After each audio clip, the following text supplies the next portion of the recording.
Good morning, सुप्रभात मेरे छोटे छोटे प्यारे प्यारे बहनों और भाइयों। आप सभी लोग कैसे हैं? आशा करती हूँ कि आप लोग बहुत अच्छे होंगे। तो कल मैंने आप लोगों को एक सेशन खत्म करवाया था और मैंने आप लोगों को कुछ क्वेश्चंस होमवर्क करने के लिए भी दिए थे। एक मैंने शॉर्ट वीडियो भी अपलोड किया था जिसमें कुछ क्वेश्चंस दिए थे और कहा था कि आप लोगों को उसके आंसर्स कॉमेंट बॉक्स में लिखने हैं। मेरे पास एक दो बच्चों के आंसर्स कॉमेंट बॉक्स में आए थे और मैं चाहती हूँ कि सारे बच्चे जो भी मेरे वीडियोस देखते हैं ना, वो सब लोग वीडियो को पॉज करें, क्वेश्चंस को उतारें और उन क्वेश्चंस को सॉल्व करें, जिससे कि उन लोगों को ये पता चलेगा कि हाँ, उनकी प्रिपरेशन किस हद तक हो चुकी है। और अपने कमेंट बॉक्स में अपने क्वेश्चंस के आंसर्स भी दिया करो, जिससे कि मुझे भी एक मोटिवेशन मिलेगा, एक फीडबैक मिलता है कि हाँ, मैं जो पढ़ा रही हूँ, मैं जो करा रही हूँ, उसका कुछ रिजल्ट आ रहा है। तो चलिए अब हम लोग स्टार्ट करते हैं आज का नया सेशन। आज मैं आप लोगों के सामने फिर से नए क्वेश्चंस लेकर हाजिर हूँ। आई होप कि मैं जो पढ़ा रही हूँ आप लोगों को पसंद आ रहा होगा, आप लोगों को समझ में आ रहा होगा। और अगर कोई प्रॉब्लम आती है, कुछ समझ में नहीं आ रहा है, तो प्लीज मुझे जरूर बताएं, एक कमेंट करें, जिस तरीके से बताना चाहें। मेरा टेलीग्राम चैनल है, उसको ज्वाइन कर लें और आप चाहें तो वहां पर मुझे क्वेश्चंस डाल सकते हैं। जो भी प्रॉब्लम्स आ रही हैं, डाउट्स आ रहे हैं, आप लोग वहां पर अपने क्वेश्चंस को डालें। मैं आपको क्वेश्चंस जितना हो सकेगा उतना जल्दी सॉल्व करके भेजने की कोशिश करूंगी। तो चलिए स्टार्ट करते हैं आज का नया सेशन। जैसा कि आप लोग इस बोर्ड पर देख रहे हैं, एक क्वेश्चन लिखा हुआ है, तो मैंने आज क्वेश्चन पहले से उतार के रखा हुआ है। अब हम लोग उसको सॉल्व करते हैं। तो जब तक मैं क्वेश्चन पढ़ रही हूँ, आप लोग वीडियो को पॉज करेंगे और वीडियो को पॉज करने के बाद में उसको खुद से करने की कोशिश करेंगे। चलिए आइए स्टार्ट करते हैं बच्चों। हाँ, तो एक रेलगाड़ी 63 किलोमीटर की दूरी किसी निश्चित औसत चाल से तय करती है। देखिए, रेलगाड़ी की जो डिस्टेंस दे रखी है वो 63 किलोमीटर है और फिर 72 किलोमीटर की दूरी प्रारंभिक चाल से 6 किलोमीटर प्रति और अधिक औसत चाल से तय करती है। दूसरी बार जो उसने दूरी तय की है वो 72 किलोमीटर है। यदि पूरी यात्रा 3 घंटे में तय की गई है तो प्रारंभिक औसत चाल ज्ञात कीजिए। देखिए, हमें गाड़ी एक ही दी है लेकिन डिस्टेंस दो दे रखी है। डिस्टेंस दो होने के साथ साथ हमारे पास उसकी स्पीड भी अलग अलग है। तो चलिए हम लोग निकालते हैं। ये हमारे पास एक डिस्टेंस है, यहां से कोई रेलगाड़ी चलना स्टार्ट करती है, यहां से कोई रेलगाड़ी चलना स्टार्ट करती है और यहां तक 63 किलोमीटर की दूरी को तय करती है। हमें डिस्टेंस तो गिवन है कि इतनी दूरी तय करनी है, लेकिन हमें स्पीड गिवन नहीं है। तो हम क्या करेंगे?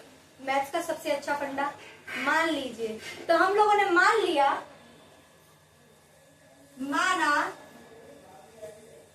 रेलगाड़ी की प्रारंभिक चाल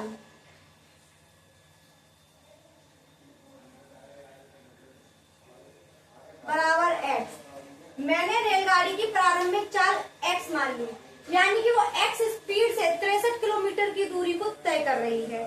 अब रेलगाड़ी यहां पहुंची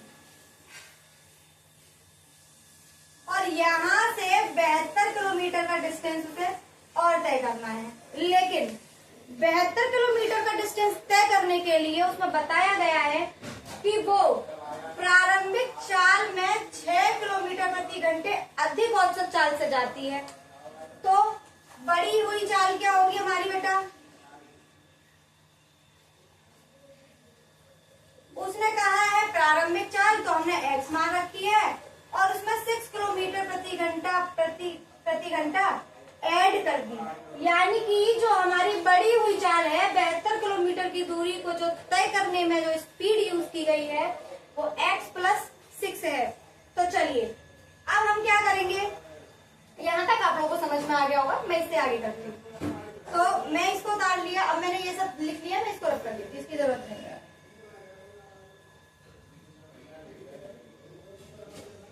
उसने क्वेश्चन में बोला है कि प्रारंभिक चाल याद कीजिए। हमसे प्रारंभिक चाल पूछी गई है, यानी कि हमसे x पूछा गया है, यानी कि हमसे ये वाली वैल्यू निकालने के लिए कहा है, प्रारंभिक चाल निकालने के लिए कहा है। तो सबसे पहले मैं t1 समय में चली गई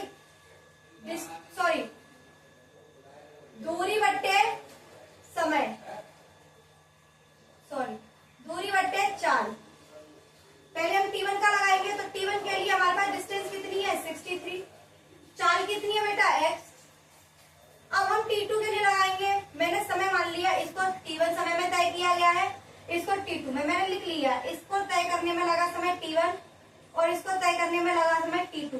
तो T2 समय में कितना बेटा, डिस्टेंस कितना है बेटा, 72 किलोमीटर, और हमारी चाल है x + 6 किलोमीटर प्रति घंटा। और उसने कहा है कि इस पूरी डिस्टेंस को तय करने में जो टाइम लगा है वो 3 घंटा लगा है। कितना लगा है, 3 घंटा। यानी कि इस पूरी डिस्टेंस को तय करने में हमें 3 घंटा लगा है। तो ये वाला समय T1 और ये वाला समय T2, इन दोनों को मिला के कितना टाइम, 3 घंटा। अब हम क्या करेंगे, 3 घंटे में इनमें लगा देंगे वैल्यूज को। T1 का वैल्यू कितना है बेटा, T1 का वैल्यू हमने निकाला 63/x। T2 का वैल्यू हमने निकाला 72/x + 6। चलिए प्रारंभिक चाल ज्ञात कर ले, फटाफट से हम ले लेंगे इसमें एलसीएम, x और x + 6। अगर आप लोगों को ये सॉल्व करना नहीं आते हैं तो सिंपल कीजिए, इधर का मल्टीप्लाई इधर और इधर का मल्टीप्लाई इधर, क्रॉस मल्टीप्लाई इसका इसमें कर दीजिए। तो 63x + 36 18 6 36 और x 37 प्लस 72x अपॉन में x² प्लस के 6x बराबर होगा 3। अब हमें इसे सॉल्व करना है। चलिए पहले ये जोड़ लेते हैं, 3 और 2 5x, 7 और 6 13 प्लस के 378। क्या मैं इसका मल्टीप्लाई 3 में कर दूं, कर दीजिए। 3x² प्लस के 3 6 18x। इस पूरी वैल्यू को इस तरफ लाएंगे। मैं इसको इस तरीके से समझाती हूँ कि यहाँ पर 2 किनारे हैं और एक ब्रिज है, यहाँ पर प्लस वाला है। जब ये प्लस वाला इस तरफ जाएगा, ब्रिज को पार करेगा, तो यहाँ आते आते किसका हो जाएगा, ये माइनस का। और जब माइनस वाला इस ब्रिज को पार करेगा तो यहाँ आते आते किसका हो जाएगा, प्लस का। बस आपको बस इतना याद रखना है कि जो बराबर है वो एक क्या है, ब्रिज है। और ब्रिज को जब हम पार करेंगे इस तरफ, वैल्यू माइनस की है, माइनस पार करेगा तो प्लस का हो जाएगा, और प्लस पार करेगा तो माइनस का हो जाएगा। तो याद रखिएगा इस बात को। तो यहाँ पर प्लस की है, बराबर का ब्रिज है, ब्रिज को उस तरफ जाएंगे तो प्लस की वैल्यू माइनस की हो जाएगी। 3x² प्लस के हैं 18x माइनस के 135x माइनस के 378 बराबर हो जाएगा 0। चलिए इसे सॉल्व कर लेते हैं। 3x², इसमें से माइनस कीजिए बेटा, 11x माइनस के हैं 378 बराबर 0। हमारे पास यहां तक हम आ गए। अब हमें ये सॉल्व करना है। चलिए तो अब इसका फैक्टर कर लेते हैं, कैसे किया जाएगा। जब मैं क्वेश्चन करा रही होती हूँ तो प्लीज या तो साथ साथ क्वेश्चन करने की कोशिश किया करें, या फिर उस क्वेश्चन को साथ के साथ उतार ले, जिससे कि आपको एग्जाम टाइम में रिवीजन करने में परेशानी नहीं होगी। अब इसको सॉल्व करेंगे।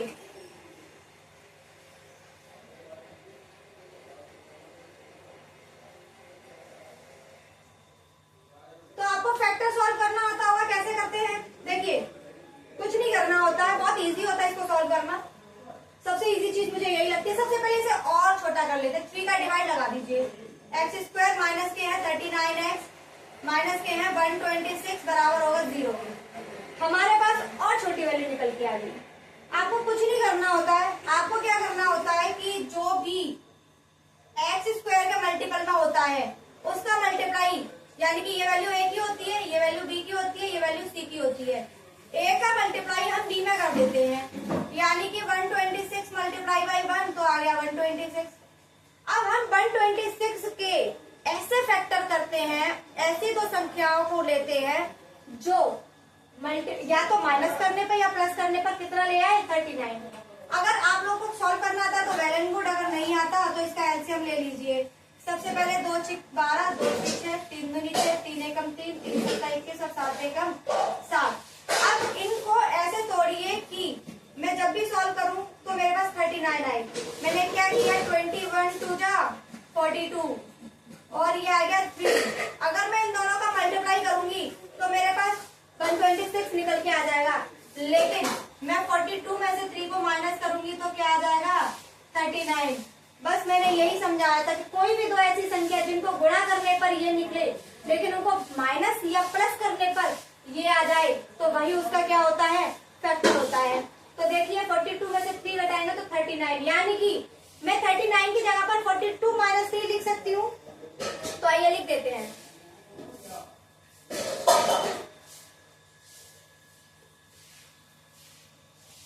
मैंने यहाँ पे लिख दिया एक्स स्क्वायर माइनस के 42 माइनस के है 3, बाहर ये एक्स का एक्स लिख दिया माइनस के 126 बराबर 0।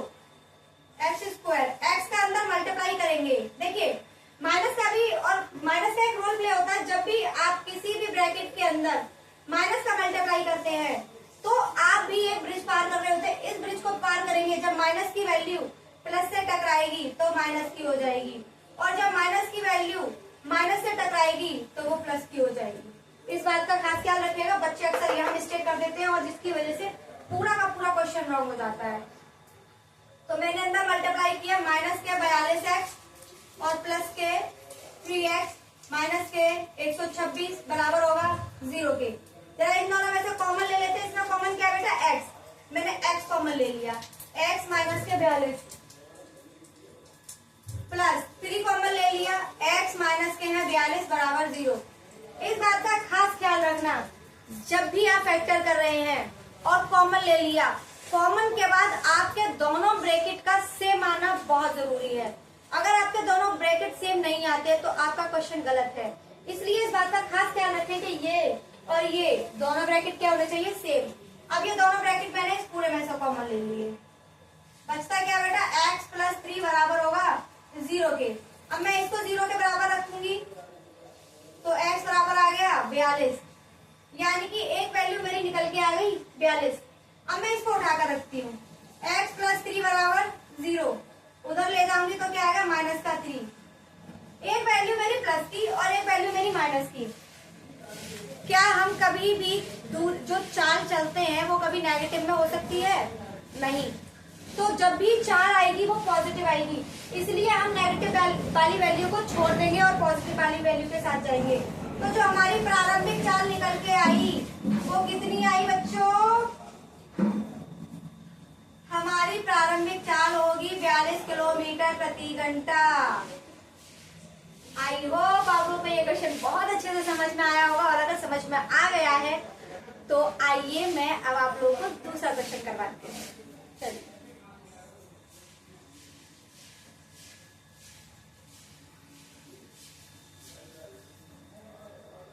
साथ के साथ क्वेश्चंस को उतारे या फिर क्वेश्चन को पॉज करके आप लोग उस क्वेश्चन को करने की कोशिश करें और फिर मेरे प्रोसेस के साथ उसको मैच करें। आई होप सबका आंसर राइट ही आता होगा। चलिए आगे सॉल्व करते हैं। बच्चों आज आप लोगों का पहला पूरा का पूरा previous year question paper solve हो चुका है। अब हम दूसरा क्वेश्चन शुरू कर रहे हैं, दूसरा क्वेश्चन पेपर। तो आज मैंने इसमें से उठाए हैं शॉर्ट जो आपके बहुविकल्पी आते हैं उसमें से। तो मैं आज आपको ऑप्शन नहीं दूंगी, मैं सिर्फ सॉल्यूशन करा के आपको आंसर लिखवा दूंगी। तो आइए क्वेश्चन दे रखा है, पहला क्वेश्चन है कि P दे रखा है आपको 2, -3 और Q 10, y के बीच की दूरी 10 मात्रक है। y का मान होगा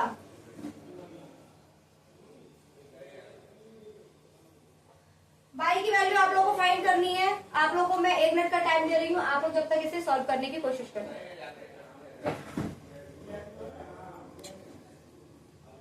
हाँ, तो आई होप आप लोगों ने इस क्वेश्चन को सॉल्व करने की कोशिश करी होगी। चलिए मैं इसको सॉल्व कराती हूँ। उसने बोला है कि 2 बिंदु दे रखे हैं P और Q।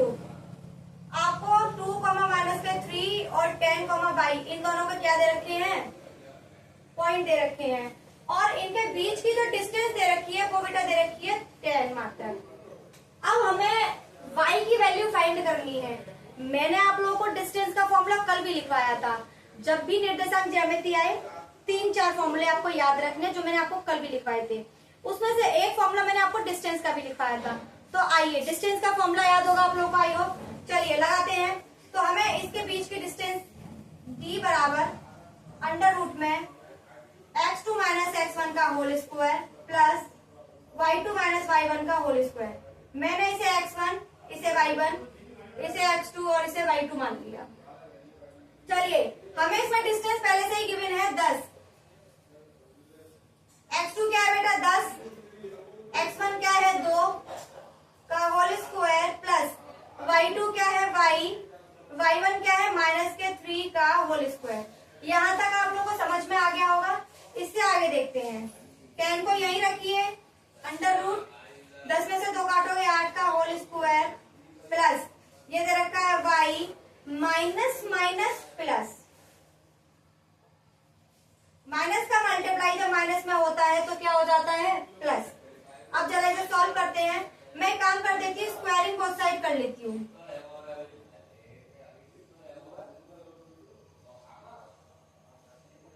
जब मैं दोनों तरफ स्क्वायर करूंगी तो क्या होगा, 10 के ऊपर स्क्वायर लग जाएगा और इसके ऊपर भी क्या लग जाएगा, स्क्वायर लग जाएगा। तो जैसा कि मैं आप लोगों को बता चुकी हूँ, जब भी अंडर रूट के ऊपर स्क्वायर लगा होगा तो वो रूट को कैंसिल आउट कर देगा। रूट क्या हो गया बच्चों, कैंसिल आउट।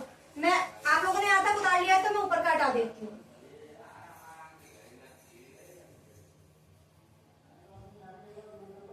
अब देखिए 10 का स्क्वायर कितना है बेटा 100 बराबर 8 का स्क्वायर 64।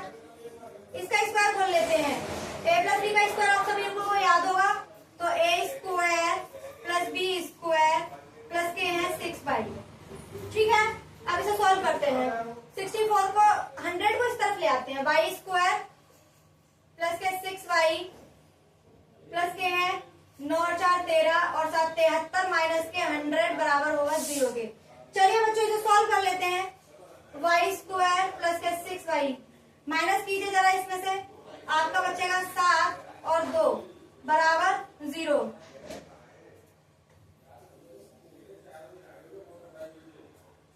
फिर से बेटा आप लोगों के पास क्या आ गया फैक्टर। तो मैंने वही आप लोगों को समझाया था।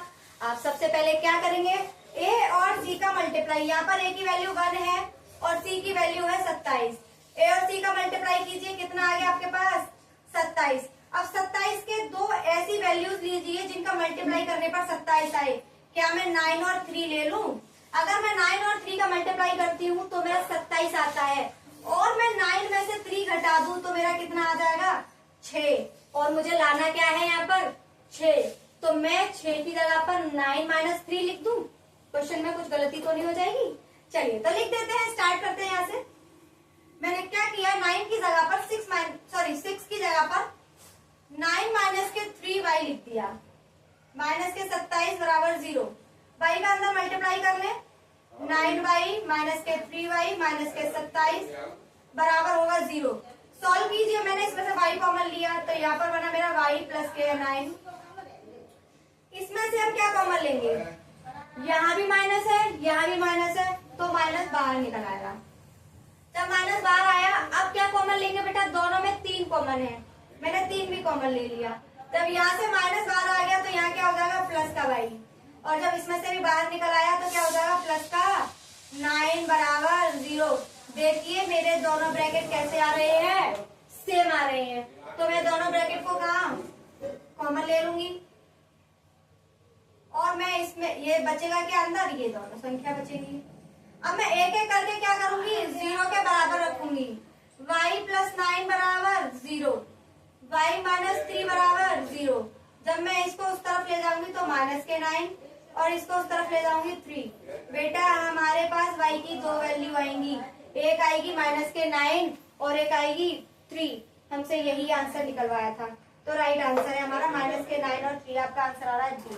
चलिए आप लोग को ये क्वेश्चन समझ में आ गया होगा, तो हम लोग दूसरा क्वेश्चन पढ़ते हैं।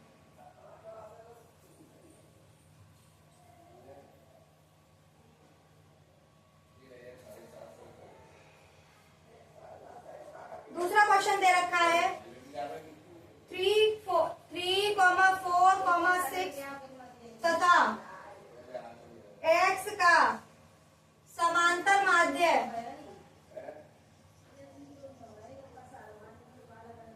5 है।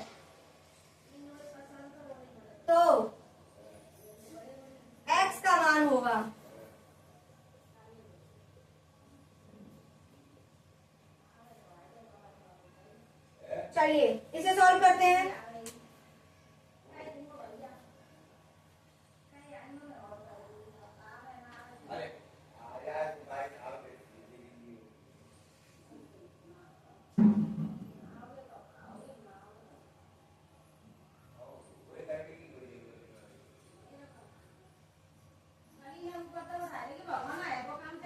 जोड़ते हैं सभी को। 3 + 4 + 6 + x बटे 4 बराबर हो जाएगा 5 के। 4 का इसमें मल्टीप्लाई कीजिए। 3 + 4 + 6 + x बराबर कितना हो जाएगा 20। 6 और 4 10 और 3 13। यहाँ पे कितने आ रहे हैं हमारे 13 + के x बराबर 20। 13 को उस तरफ ले जाइए। 20 - के 13 तो x बराबर कितना आ जाएगा बच्चों 7। हमारा समांतर माध्य क्या निकल के आ गया 7। समांतर माध्य का मतलब होता है कि ये सारी वैल्यूज को जोड़िए और जितनी वैल्यूज है उतनी वैल्यू का डिवाइड कीजिए। बराबर दे रखा है 5, हमें माध्य की वैल्यू 5 दे रखी थी। 5 का मैंने 4 में मल्टीप्लाई किया, हमारा 20 आ गया। मैंने इन सबको जोड़ा 13 आ गया प्लस का x बराबर 20। 13 को जब 20 में से घटाऊंगी तो मेरा कितना आ जाएगा 7। आई होप आप लोगों को ये क्वेश्चन समझ में आया होगा। आइए अब करते हैं नेक्स्ट क्वेश्चन। तो नेक्स्ट क्वेश्चन आप लोगों को दे रखा है दो बिंदु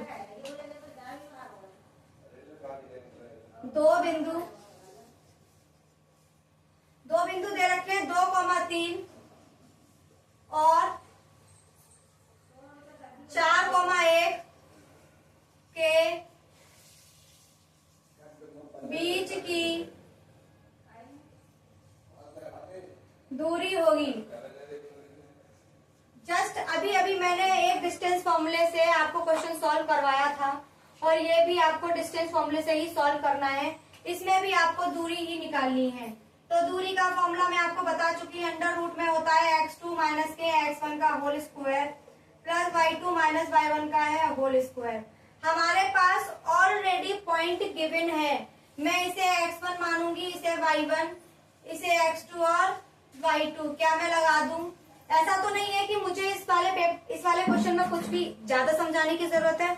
मैं इस जैसे कई क्वेश्चन करा चुकी हूँ और ये क्वेश्चन जस्ट 1 सेकंड पहले ही मैंने इससे पहले वाला क्वेश्चन जो कराया है वो बिल्कुल इसी से रिलेटेड था।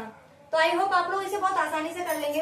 तो x2 की वैल्यू बेटा 4 दे रखी है, x1 की 2 दे रखी है, प्लस y2 की वैल्यू 1 दे रखी है और y1 की वैल्यू 3 दे रखी है। सॉल्व कीजिए। 4 में से 2 गया 2 का स्क्वायर प्लस माइनस के 2 का स्क्वायर कितना हो गया बच्चों 4 + 4 बराबर अंडर रूट में 8। जब आप 8 बाहर निकालेंगे तो आपका आएगा 2√2। ये आपका हो जाएगा आंसर। डिस्टेंस कितना निकल आएगा दोनों पॉइंटों के बीच में हमारा 2√2। तो हमारा आंसर आता है इसका सी। तो आई होप आप लोगों को ये क्वेश्चन समझ में आ गया होगा। चलिए आइए आगे करते हैं।